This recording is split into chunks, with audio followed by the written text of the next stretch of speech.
Hello, friends. Welcome to Creative Medicine. In this lecture, we will learn about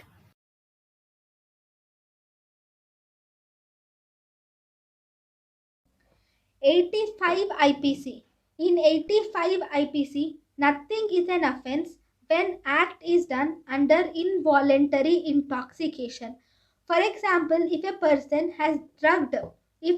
A has drugged person B and person B has killed person C.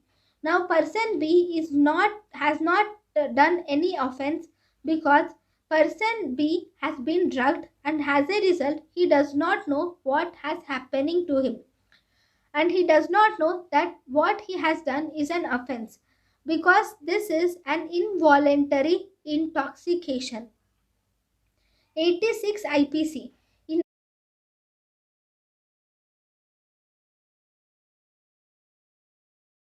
86 IPC, acts done under voluntary intoxication are offences.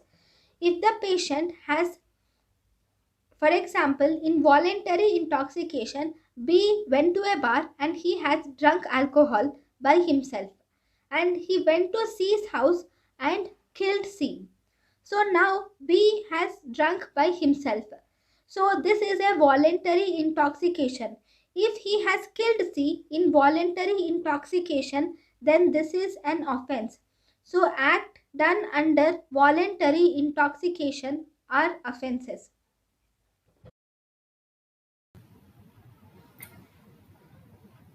thank you and thank you for watching.